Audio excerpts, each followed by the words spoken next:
Hi guys, सो आज हम करेंगे block 3 of DGC 6। Last unit है, लास्ट ब्लॉक है हमारा। इसकी 4 यूनिट्स हैं, निपटा देंगे। 3 लड़की हैं। So the block 3 is coping with stress and conflict. ठीक है, सो हम स्ट्रेस और कॉन्फ्लिक्ट से कैसे कोप कर सकते हैं ये ऑलरेडी हम पढ़ चुके हैं, बट सिंस बुक बनानी है इसीलिए। So unit 1 is mechanism of coping. So stress, cause of stress और सिम्टम्स दे रखे हैं उसमें, तो वो हमने ऑलरेडी डिस्कस कर लिया। ठीक है, तो आप पहले की वीडियोस देख सकते हो उसको पढ़ने के लिए। फिर है इसमें मैकेनिज्म्स ऑफ कोपिंग। सो कोप करने के क्या क्या तरीके हैं, एक ये इंडिविजुअल लेवल पे है और ये ऑर्गेनाइजेशनल मैनेजमेंट लेवल पे है। ठीक है,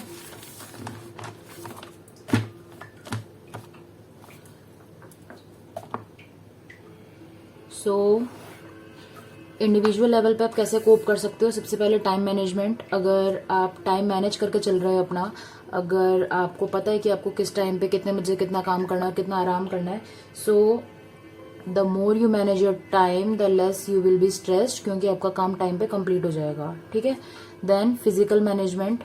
physical management is understanding one's own biological and body conditions. ठीक है, सो कुछ कुछ ऐसे भी होते हैं, जैसे कुछ नाइट आउल्स होते हैं जिनको सुबह प्रॉब्लम होती है उठने में, बट रात को वो बेटर फील करते हैं। मतलब कुछ लोगों को सुबह उठने में प्रॉब्लम नहीं होती, कुछ लोगों को रात को सोने में काफी प्रॉब्लम होती है। ठीक है, सो उसके अलावा फिजिकल में आपका हेरिडिटरी भी आता है, हेरिडिटरी और आपका लाइफस्टाइल। सो हेरिडिटरी में अगर आपको डिजीज है, बीपी या डायबिटीज है, वो आपके हेरिडिटरी में आ जाती है। उसकी वजह से आपको फिजिकली स्ट्रेस हो सकता है, क्योंकि आपके पेरेंट्स से अगर आपको भी वही चीज आ जाएगी तो उसकी वजह से आपको प्रॉब्लम हो सकती है। फिर जो आपका लाइफस्टाइल है, अगर आप स्मोक और ड्रिंक करते हो तो उसकी वजह से भी आपको काफी स्ट्रेस हो सकता है, क्योंकि स्मोक और ड्रिंक करने से काफी सारी आपको डिजीज हो सकती हैं, हेल्थ रिलेटेड इश्यूज होते हैं। ठीक है, देन साइकोलॉजिकल मैनेजमेंट आप कैसे रख सकते हो। You can try relaxation therapy, behavioural self control, cognitive therapy, yogic management. ठीक है, सो ये सारी टेक्निक्स हैं जो आप यूज कर सकते हो टू सूद यू डाउन। फिर है सोशल मैनेजमेंट। सोशल मैनेजमेंट में आप गुड सोशल नेटवर्क रख सकते हो। So human is a social being. So अगर आपका सोशल फ्रेंड सर्कल अच्छा है तो आपको अपना, अगर आप कुछ फील कर रहे हो तो आप वो जल्दी शेयर कर पाओगे, तो आपको लोनली नहीं फील होगा। Then self-awareness management. So it is divided into 3 stages. Stage 1 is identify, understand and analyze one's own skills. Stage 2 is encourage feedback from them. Stage 3 is develop self-program to improve skills. ठीक है, self awareness के लिए आप अपने आप ही अपने skills पहचान सकते हो, अपना फीडबैक ले सकते हो औरों से, और एक सेल्फ प्रोग्राम खुद के लिए डेवलप कर सकते हो to improve your own skill.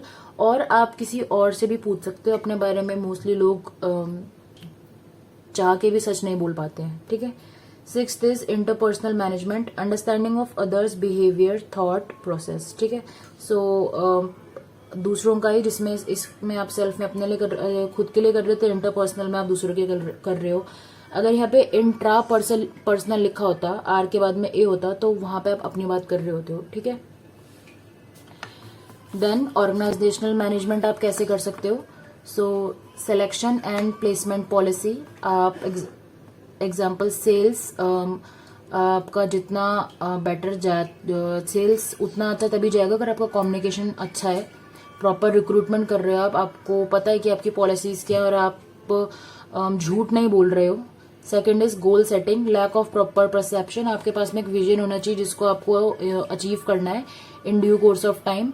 Job enrichment and job design. So providing motivation to employees. अगर आप एम्प्लॉयज का ध्यान रख रहे हो, उनको इंसेंटिव्स दे रहे हो, उनको रिवॉर्ड्स दे रहे हो, मोटिवेटेड रख रहे हो, सो और उनको जो वो काम कर रहे हो उसके लिए अप्रिशिएट कर रहे हो, तो आपको मैनेज करने में ज्यादा दिक्कत नहीं होगी।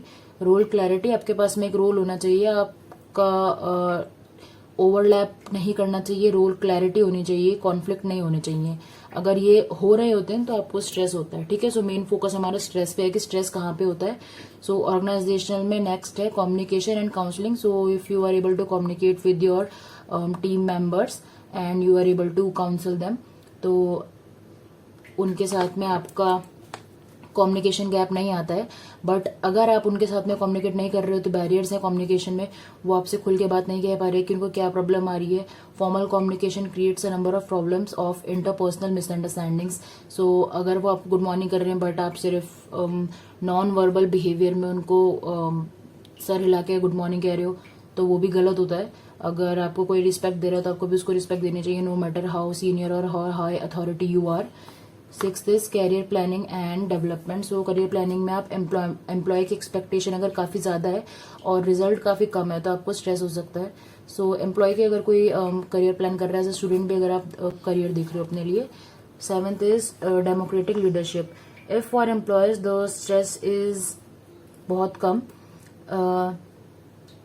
अगर जो लीडरशिप है वो डेमोक्रेटिक है, मतलब कि आपको फ्रीडम मिल रही है, तो एम्प्लॉयज का स्ट्रेस कम होता है। बट अगर अगेंस्ट एम्प्लॉयज है, मतलब डिक्टेटरशिप है एम्प्लॉयज के लिए कि you have to do what is assign to you, no matter आपके 24 घंटे में 28 घंटे लग रहे हैं और आपको सैलरी हम और कम देंगे और इंसेंटिव को तो पूछने मत, तो स्ट्रेस एम्प्लॉयज का बढ़ जाता है। ठीक है।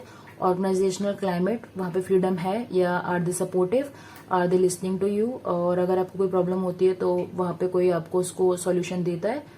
Wellness programmes, if employees take interest successful, but अगर नहीं लेते हैं तो उसमें इरिटेटेड फील हो सकते हैं। Quality of work life conditions, काम करने लायक है, एरिया काम पे जाने लायक है या नहीं है, और खत्म। ठीक है। उसके अलावा जो प्रोफेशनल हेल्प है वो यही है जहाँ पे आप CBT, cognitive behavioural therapy, biofeedback, hypnosis जैसी टेक्निक्स है उनका यूज कर सकते हो to soothe down yourself and to ease your stress. Hypnosis में मोस्टली वो जो फ्री एसोसिएशन वाली टेक्निक थी, फ्रूट की या ड्रीम एनालिसिस वाली, वो सब दिखाते हैं आपको हिप्नोटाइज करके, आपसे पूछते हैं कि आपका जो सबकॉन्शियस है वो क्या चाह रहा है।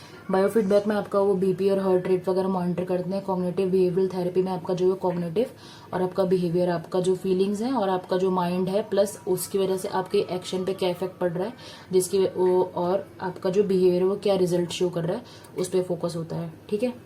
So unit 1 is over. Unit 2 is coping and managing stress, types of coping.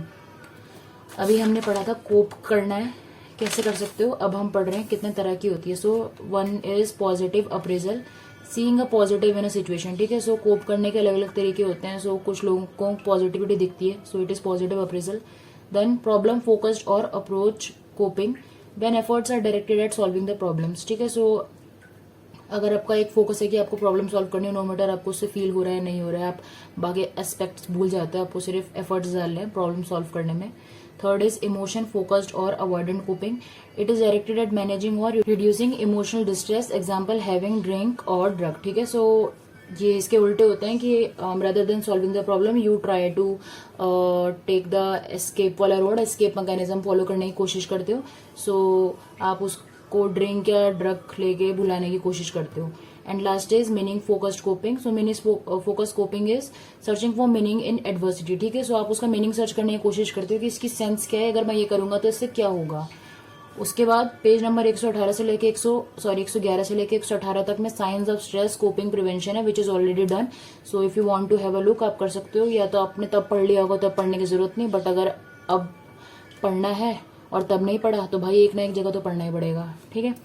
Unit 2 is done. Unit 3 is conflict prevention and management, how can conflicts be good. ये मैंने पहले करा रखा है बट थोड़े से न्यू पॉइंट थे। So it is encourages new thinking, raises questions, builds relationships, open minds, beats stagnation, खत्म। इसके अलावा ट्रस्ट बना सकते हो, यूनिटी फॉर्म होती है, जो आपका ग्रुप डिवाइड होता है जिसमें आप एक ही टीम में होते हो। फिर है आपके styles of conflict, this was given by Blake and Mouton's managerial grid model. So इसको ऐसे देखो, इस तरफ में एजर्टिवनेस का ग्राफ है, इस तरफ में कोऑपरेटिवनेस का लाइन है। सो एजर्टिवनेस में एक है अनएजर्टिवनेस और एक assertiveness, it is uncooperativeness and cooperativeness. ठीक है। अगर किसी की पर्सनैलिटी अवॉइडिंग टाइप की है तो he will be unassertive and uncooperative. अगर किसी की पर्सनैलिटी फोर्सिंग टाइप की है, he will be assertive and uncooperative. इसको आप अदर वे राउंड भी देख सकते हो कि अगर कोई अनअसर्टिव है, अनकोऑपरेटिव है, तो वो अवॉइडेंट पर्सनैलिटी का होगा, और अगर कोई बीच में आ रहा है, ना ज्यादा वो एजर्टिव है, ना ज्यादा वो अनअसर्टिव है, ना ज्यादा वो अनकोऑपरेटिव है, ना ज्यादा वो कोऑपरेटिव है, सो वो कॉम्प्रोमाइजिंग पर्सनैलिटी का होगा। ठीक है। अगर कोई अकोमोडेटिंग टाइप का है तो वो अनएजर्टिव होगा और कोऑपरेटिव होगा। अगर कोई कोलैबोरेटिंग टाइप का है तो वो कोऑपरेटिव होगा और एजर्टिव होगा। ठीक है। सो ये इन्होंने दिया था स्टाइल ऑफ कॉन्फ्लिक्ट कि किस तरह की पर्सनैलिटी में लोग किस तरह से कॉन्फ्लिक्ट करना प्रीफर करते हैं अपने पर्सनैलिटी के हिसाब से। Next it is given by der, it is contingency approach. So high low, high यहाँ पे लो होना चाहिए था, बुक में दिया नहीं है, मे बी होना ही नहीं चाहिए. सो इन्होंने कॉन्फ्लिक्ट मैनेजमेंट की 3 स्ट्रेटेजीज दी थी, power play, bargaining and collaboration. ठीक है, तो उन्होंने ये कहा था कि जो कोलैबोरेशन है इट इज बेस्ट सूटेड जब relation between parties interdependent nature की होती हैं.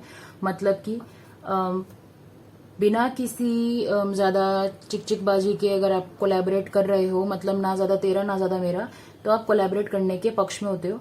उसके अलावा जो बार्गेनिंग है, बार्गेनिंग तब काम करती है जब कोई अपनी पावर दिखाता है और उसको एज अ मैकेनिज्म यूज करता है टू एलोकेट द रिसोर्सेज, और उसके बाद ही आप वो एक फॉर्मल एग्रीमेंट पे पहुंच पाते हो. ठीक है, और बार्गेनिंग ऐसे सिचुएशंस में भी काफी हेल्पफुल रहती है जहां पे पार्टीज डिसएग्रीमेंट शो करती हैं यूजिंग देयर कोलैबोरेशन पावर, और या फिर कोई भी अपना किसी भी चीज का पावर दिखा के, मनी पावर या स्ट्रेंथ पावर या वर्थ पावर, और उसके बाद जब वो एक एग्रीमेंट पे पहुंच नहीं पाते हैं तो वहां पे वो बीच का रास्ता चुनने के लिए बार्गेनिंग पे आते हैं. ठीक है, next is power play. So power play is use to deal with conflicts, जहां पे आपको एक बैलेंस बनाना होता है बिटवीन द कंपीटिंग फोर्सेस, और ये स्ट्रेटेजी वहां पे काम करती है जहां पे लोगों को टैक्टिक्स पता होती हैं कि आप कैसे एक ऐसा रास्ता निकाल सकते हो जहां से चित भी मेरी पट भी मेरा टाइप हो जाए आपका.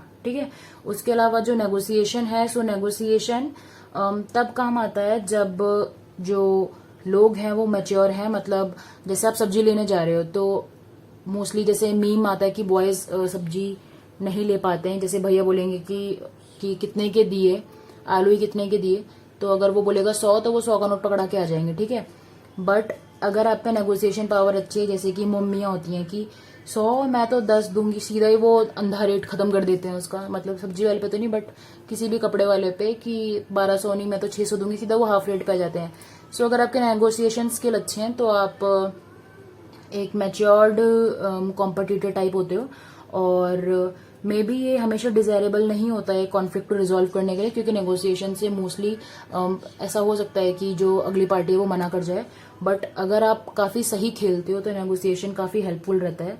उसके अलावा आपके जो 2 वेरिएबल्स होते हैं वो होते हैं हाई और लो. ठीक है, so as the 2 variables approach high, अगर आपके जो वेरिएबल्स होते हैं वो हाई की तरफ जा रहे होते हैं, approach strategies of conflict management में become more relevant and eventually parties में मूव टूवर्ड नेगोशिएशन. ठीक है, सो अगर आप यहां से flight, arbitration, withdrawal, diffusion, compromise इधर से और ऐसे जा रहे हो तो आप नेगोशिएशन पे पहुंच सकते हो.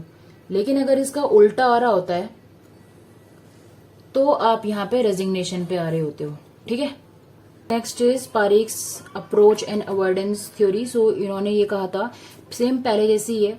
सो यहाँ पे एक को देखो, सो यहाँ पे अनरीजनेबल लिखा है, यहाँ पे ओपन टू रीजन लिखा है, यहाँ पे लिखा है अपोज टू इंटरेस्ट, यहाँ पे लिखा है having own interest but want piece.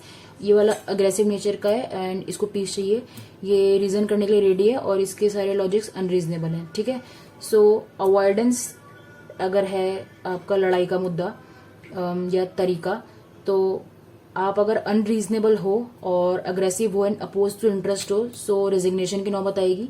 अगर आप ओपन टू रीजन हो और still you are oppose to interest, तो आप विड्रॉल की नौबत पे आओगे. ठीक है, एंड अवॉइडेंस में ही अगर आप अनरीजनेबल हो but you have your own interest and you want peace, appeasement की आएगी नौबत. And if you are open to interest and want peace, diffusion आएगा. ठीक है, ये अवॉइडेंस में है. अप्रोच में अगर आप अनरीजनेबल हो और अग्रेसिव हो, कन्फ्रंटेशन की नौबत आएगी. Open to reason and aggressive, arbitration. Unreasonable but want peace, compromise. Open to reason but want peace, negotiation. ठीक है, सो ये पारिक्स की थ्योरी थी अप्रोच और अवॉइडेंस में कि क्या करने पे क्या सिचुएशन आ सकती है, तो कॉन्फ्लिक्ट को आप कैसे टैकल करोगे. ठीक है, so unit 3 is over. Unit 4 is negotiation and mediation for conflict resolution.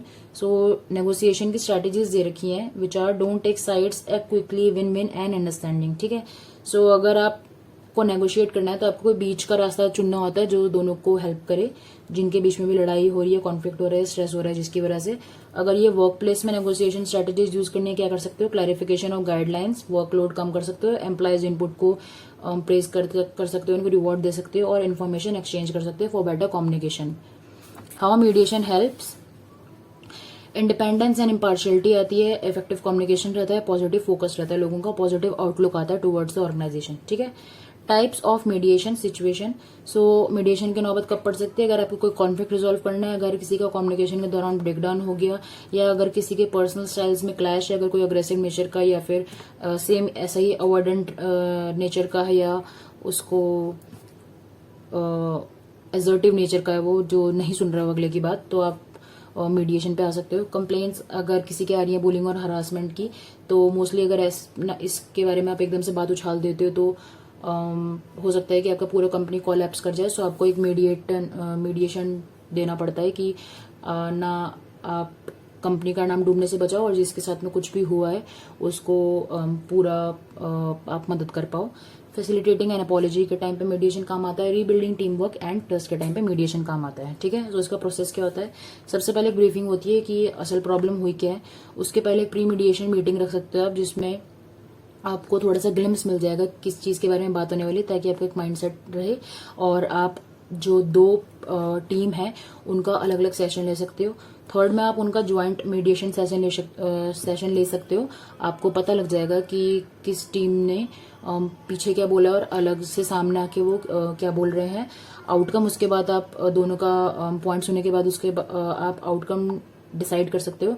उसके बाद आप रिव्यू ले सकते हो और लास्ट में उसके प्रिवेंशन बता सकते हो मीडिएशन प्रोसेस के जरिए। ठीक है।